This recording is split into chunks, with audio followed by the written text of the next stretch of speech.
শৈশব থেকে কৈশোর, যৌবন থেকে বার্ধক্য, গপ্প শুনতে কার না ভালো লাগে। আর যদি সেই গপ্প হয়ে ওঠে একান্ত নিজের গপ্প। চলুন স্মৃতির পাতাকে একটু উস্কে দিয়ে শুনি বৈঠকখানার গপ্প।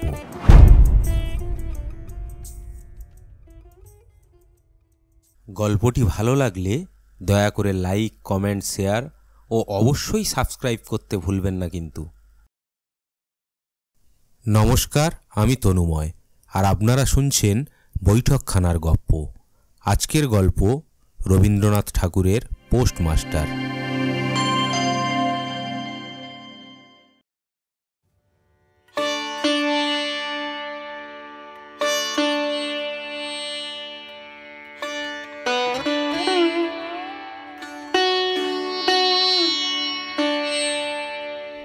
প্রথম কাজ আরম্ভ করিয়াই উলাপুর গ্রামে পোস্টমাস্টারকে আসিতে হয়।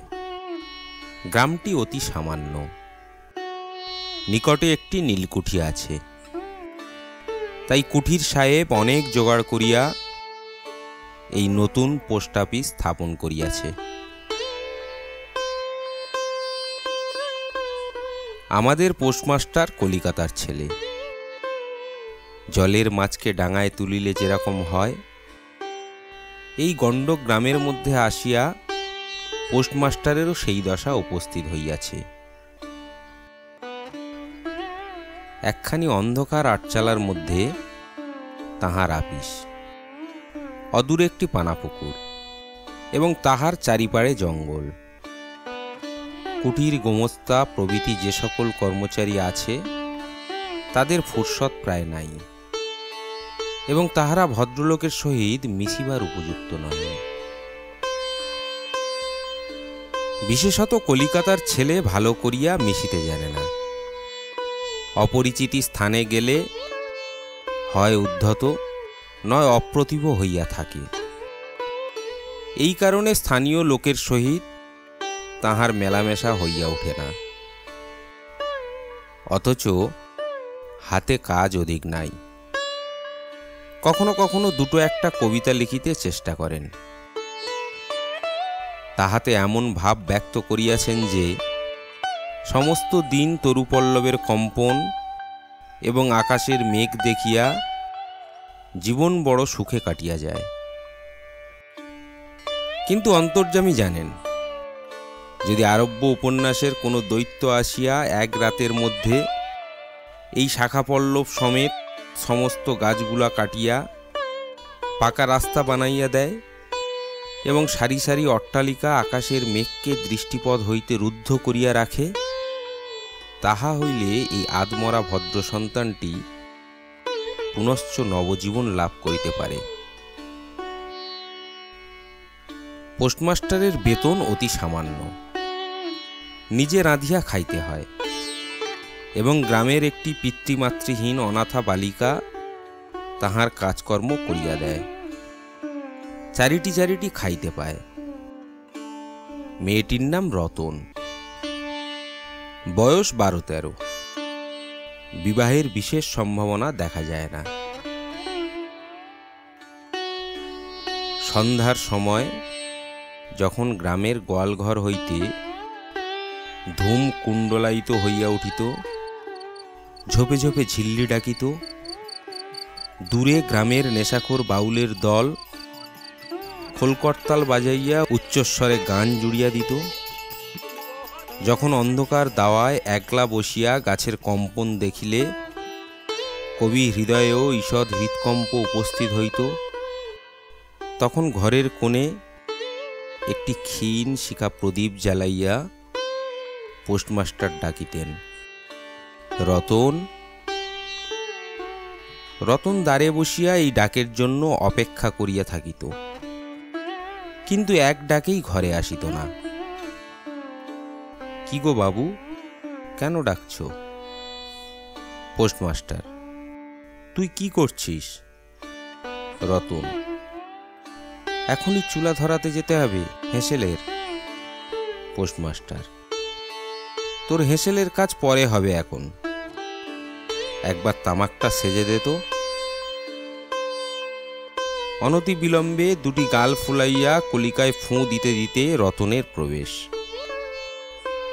হাত হইতে কলিকাটা লইয়া পোস্টমাস্টার ফস করিয়া জিজ্ঞাসা করেন, আচ্ছা রতন, তোর মাকে মনে পড়ে?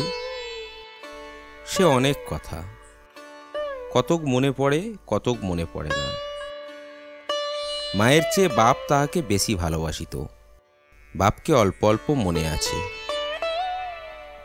পরিশ্রম করিয়া বাপ সন্ধ্যাবেলায় ঘরে ফিরিয়া আসিত, তাহারই মধ্যে দৈবাত দু একটি সন্ধ্যা তাহার মনে পরিষ্কার ছবির মতো অঙ্কিত আছে। এই কথা হইতে হইতে ক্রমে রতন পোস্টমাস্টারের পায়ের কাছে মাটির উপর বসিয়া পড়িত। মনে পড়িত তাহার একটি ছোট ভাই ছিল। বহু পূর্বেকার বর্ষার দিনে একদিন একটা ডোবার ধারে দুইজনে মিলিয়া গাছের ভাঙা ডালকে ছিপ করিয়া মিছিমিছি মাছ ধরা খেলা করিয়াছিল। অনেক গুরুতর ঘটনার চেয়ে সেই কথাটাই তার মনে বেশি উদয় হইত। এইরূপ কথা প্রসঙ্গে মাঝে মাঝে বেশি রাত হইয়া যাইত, যখন আলস্যক্রমে পোস্টমাস্টারের আর রাঁধিতে ইচ্ছা করিত না। সকালের বাসি ব্যঞ্জন থাকিত এবং রতন তাড়াতাড়ি উনুন ধরাইয়া কয়েকখানা রুটি সেঁকিয়া আনিত, তাহাতেই উভয়ের রাত্রের আহার চলিয়া যাইত। একদিন সন্ধ্যাবেলায় সেই বৃহৎ আটচালার কোণে আপিসের কাঠের চৌকির উপর বসিয়া পোস্টমাস্টারও নিজের ঘরের কথা পাড়িতেন, ছোট ভাই, মা এবং দিদির কথা। প্রবাসে একলা ঘরে বসিয়া যাহাদের জন্য হৃদয় ব্যতীত হইয়া উঠিত তাহাদের কথা, যে সকল কথা সর্বদাই মনে উদয় হয়, অথচ নীলকুঠির গেমস্তাদের কাছে যাহা কোনো মতেই উত্থাপন করা যায় না, সেই কথা একটি অশিক্ষিতা ক্ষুদ্র বালিকাকে বলিয়া যাইতেন।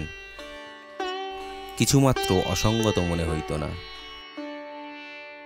অবশেষে এমন হইল, বালিকা কথোপকথনকালে তাহার ঘরের লোকদিগকে মা, দিদি, দাদা বলিয়া চিরপরিচিতের ন্যায় উল্লেখ করিত। এমনকি তাহার ক্ষুদ্র হৃদয়পটে বালিকা তাহাদের কাল্পনিক মূর্তিও চিত্রিত করিয়া লইয়াছিল। একদিন বর্ষাকালে মেঘমুক্ত দ্বীপ্রহরে ঈষৎ তপ্ত সুকোমল বাতাস দিতেছিল। রৌদ্রে ভিজা ঘাস এবং গাছপালা হইতে এক প্রকার গন্ধ উত্থিত হইতেছিল। মনে হইতেছিল যেন ক্লান্ত ধরণীর উষ্ণ নিঃশ্বাস গায়ের উপর আসিয়া লাগিতেছে এবং কোথাকার এক নাছোড়বান্দা পাখি তাহার একটা একটানা সুরের নালিশ সমস্ত দুপুরবেলা প্রকৃতির দরবারে অত্যন্ত করুণ স্বরে বারবার আবৃত্তি করিতেছিল। পোস্টমাস্টারের হাতে কাজ ছিল না। সেদিনকার বৃষ্টিধৌত মসৃণ চিকন তরুপল্লবের হিল্লোল এবং পরাভূত বর্ষার ভগ্নাবিশিষ্ট রৌদ্রশুভ্র স্তূপাকার মেঘস্তর বাস্তবিকই দেখিবার বিষয় ছিল। পোস্টমাস্টার তাহা দেখিতেছিলেন এবং ভাবিতেছিলেন, এই সময় কাছে একটি কেহ নিতান্ত আপনার লোক থাকিত, হৃদয়ের সহিত একান্ত সংলগ্ন একটি স্নেহপুত্তলী মানব মূর্তি। ক্রমে মনে হইতে লাগিল, সেই পাখি ওই কথাই বারবার বলিতেছে এবং এই জনহীন তরুছায়া নিমগ্ন মধ্যাহ্নের পল্লব মর্মরের অর্থ কতকটা এইরূপ। কেউ বিশ্বাস করে না এবং জানিতেও পায় না, কিন্তু ছোট্ট পল্লীর সামান্য বেতনের সাব পোস্টমাস্টারের মনে গভীর নিস্তব্ধ মধ্যাহ্নে দীর্ঘ ছুটির দিনে এইরূপ একটা ভাবের উদয় হইয়া থাকে। পোস্টমাস্টার একটা দীর্ঘ নিঃশ্বাস ফেলিয়া ডাকিলেন, রতন। রতন তখন পেয়ারা তলায় পা ছড়াইয়া দিয়া কাঁচা পেয়ারা খাইতেছিল। প্রভুর কণ্ঠস্বর শুনিয়া অবিলম্বে ছুটিয়া আসিল হাঁপাইতে হাঁপাইতে বলিল, দাদাবাবু ডাকছ? পোস্টমাস্টার বলিলেন, তোকে আমি একটু একটু করে পড়তে শেখাবো। বলিয়া সমস্ত দুপুরবেলা তাহাকে লইয়া স্বরে অ স্বরে আ করিলেন এবং এইরূপে অল্প দিনেই যুক্ত অক্ষর উত্তীর্ণ হইলেন। শ্রাবণ মাসে বর্ষণের আর অন্ত নাই। খাল বিল নালা জলে ভরিয়া উঠিল। অহর্নিশ ভেবে ডাক এবং বৃষ্টির শব্দ। গ্রামের রাস্তায় চলাচল প্রায় এক প্রকার বন্ধ। নৌকা করিয়া হাটে যাইতে হয়। একদিন প্রাতঃকাল হইতে খুব বাদলা করিতেছে। পোস্টমাস্টারের ছাত্রীটি অনেকক্ষণ দ্বারের কাছে অপেক্ষা করিয়া বসিয়াছিল, কিন্তু অন্য দিনের মতো যথাসাধ্য নিয়মিত ডাক শুনিতে না পাইয়া আপনি খুঙ্গি পুঁথি লইয়া ধীরে ধীরে ঘরের মধ্যে প্রবেশ করিল। দেখিল পোস্টমাস্টার তাহার খাটিয়ার ওপর শুইয়া আছেন, বিশ্রাম করিতেছেন মনে করিয়া অতি নিঃশব্দে পুনশ্চ ঘর হইতে বাহিরে যাইবার উপক্রম করিল। সহসা শুনিল, রতন। তাড়াতাড়ি ফিরিয়া গিয়া বলিল, দাদাবাবু ঘুমোচ্ছিলে? পোস্টমাস্টার কাতস্বরে বলিলেন, শরীরটা ভালো বোধ হচ্ছে না, দেখ তো আমার কপালে হাত দিয়ে। এই নিতান্ত নিঃসঙ্গ প্রবাসে ঘন বর্ষায় রোগকাতর শরীরে একটুখানি সেবা পাইতে ইচ্ছা করে। তপ্ত ললাটের উপর শাঁখা পরা কোমল হস্তের স্পর্শ মনে পড়ে।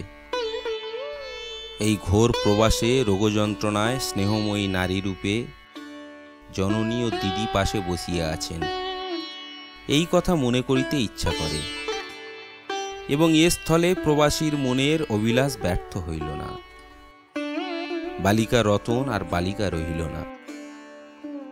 সেই মুহূর্তেই সে জননীর পদ অধিকার করিয়া বসিল।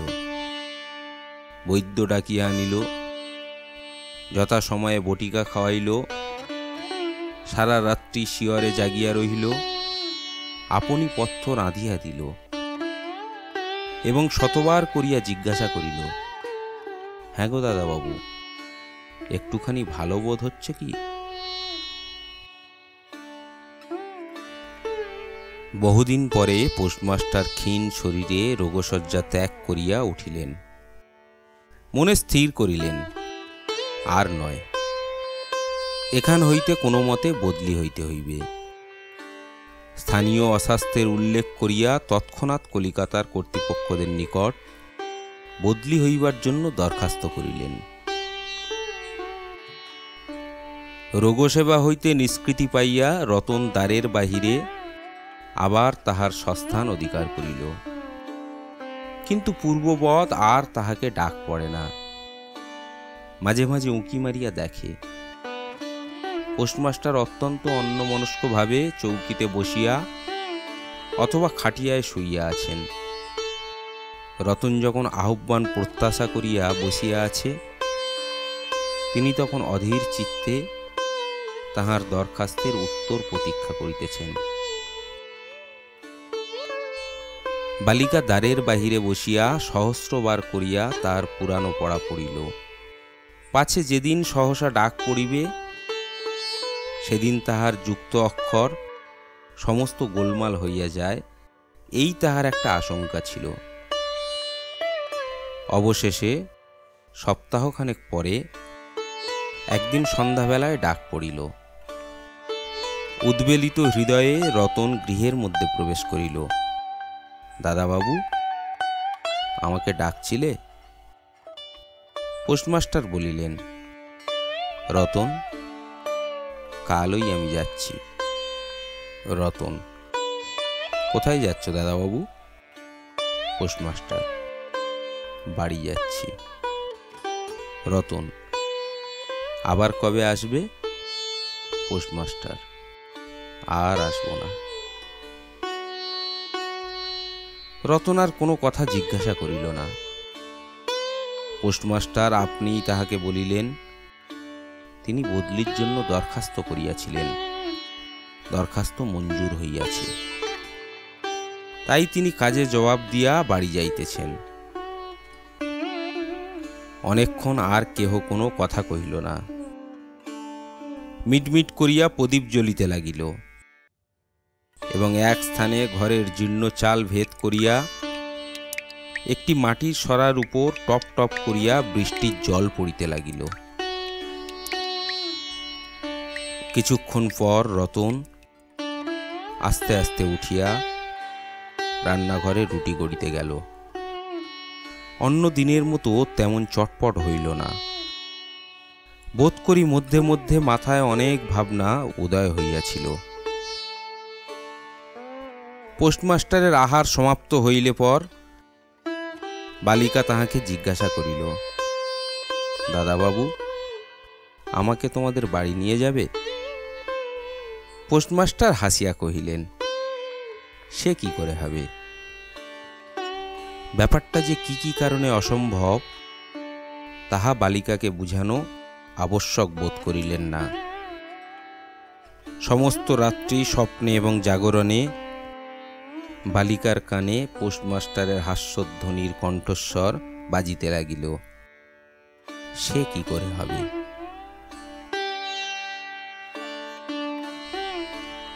ভোরে উঠিয়া পোস্টমাস্টার দেখিলেন তাহার স্নানের জল ঠিক আছে। কলিকাতার অভ্যাস অনুসারে তিনি তোলা জলে স্নান করিতেন। কখন তিনি যাত্রা করিবেন সে কথা বালিকা কি কারণে জিজ্ঞাসা করিতে পারে নাই। পাছে প্রাতঃকালে আবশ্যক হয়, এই জন্য রতন তত রাত্রে নদী হইতে তাহার স্নানের জল তুলিয়া আনিয়াছিল। স্নান সমাপন হইলে রতনের ডাক পড়িল। রতন নিঃশব্দে গৃহে প্রবেশ করিল এবং আদেশ প্রতীক্ষায় একবার নীরবে প্রভুর মুখের দিকে চাহিল। প্রভু কহিলেন, রতন, আমার জায়গায় যে লোকটি আসবেন তাকে সব বলে দিয়ে যাব। তিনি তোকে আমারই মতন যত্ন করবেন। আমি যাচ্ছি বলে তোকে কিছু ভাবতে হবে না। এই কথাগুলি যে অত্যন্ত স্নেহগর্ভ এবং দয়ার্দ্র হৃদয় হইতে উত্থিত সে বিষয়ে কোনো সন্দেহ নাই। কিন্তু নারী হৃদয় কে বুঝিবে? রতন অনেক দিন প্রভুর অনেক তিরস্কার নীরবে সহ্য করিয়াছে, কিন্তু এই নরম কথা সইতে পারিল না। একেবারে উচ্ছ্বসিত হৃদয়ে কাঁদিয়া উঠিয়া কহিল, না না, তোমার কাউকে কিছু বলতে হবে না, আমি থাকতে চাই না। পোস্টমাস্টার রতনের এরূপ ব্যবহার কখনো দেখেন নাই, তাই অবাক হইয়া রহিলেন। নতুন পোস্টমাস্টার আসিল। তাহাকে সমস্ত চার্জ বুঝাইয়া দিয়া পুরাতন পোস্টমাস্টার গমনোন্মুখ হইলেন। যাইবার সময় রতনকে ডাকিয়া বলিলেন, রতন, তোকে আমি কখনো কিছু দিতে পারিনি, আজ যাবার সময় তোকে কিছু দিয়ে গেলুম, এতে তোর দিন কয়েক চলবে। কিছু পথখরচা বাদে তার বেতনের যত টাকা পাইয়াছিলেন পকেট হইতে বাহির করিলেন। তখন রতন ধুলায় পড়িয়া তাহার পা জড়াইয়া ধরিয়া কহিল, দাদাবাবু, তোমার দুটি পায়ে পড়ি, তোমার দুটি পায়ে পড়ি, আমাকে কিচ্ছু দিতে হবে না। তোমার দুটি পায়ে পড়ি, আমার জন্য কাউকে কিচ্ছু ভাবতে হবে না। বলিয়া এক দৌড়ে সেখান হইতে পলাইয়া গেল। ভূতপূর্ব স্টেশন মাস্টার নিঃশ্বাস ফেলিয়া হাতে কার্পেটের ব্যাগ ঝুলাইয়া কাঁধে ছাতা লইয়া মুটের মাথায় নীল ও শ্বেত রেখায় চিত্রিত টিনের পেঁটরা তুলিয়া ধীরে ধীরে নৌকাভিমুখে চলিলেন।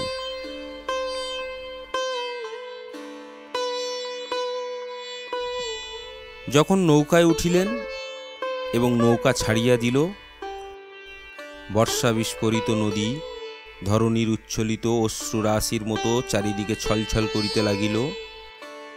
তখন হৃদয়ের মধ্যে অত্যন্ত একটা বেদনা অনুভব করিতে লাগিলেন। একটি সামান্য গ্রাম্য বালিকার করুণ মুখচ্ছবি যেন এক বিশ্বব্যাপী বৃহৎ অব্যক্ত মর্মব্যথা প্রকাশ করিতে লাগিল।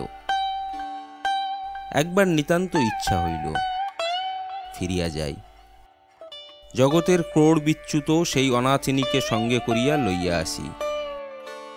কিন্তু তখন পালে বাতাস পাইয়াছে, বর্ষার স্রোত খরতর বেগে বইতেছে, গ্রাম অতিক্রম করিয়া নদীকূলে শ্মশান দেখা দিয়াছে, এবং নদী প্রবাহে ভাসমান পথিকের উদাস হৃদয়ে এই তত্ত্বের উদয় হইল, জীবনে এমন কত বিচ্ছেদ, কত মৃত্যু আছে, ফিরিয়া ফল কি? পৃথিবীতে কে কাহার? কিন্তু রতনের মনে কোনো তত্ত্বের উদয় হইল না।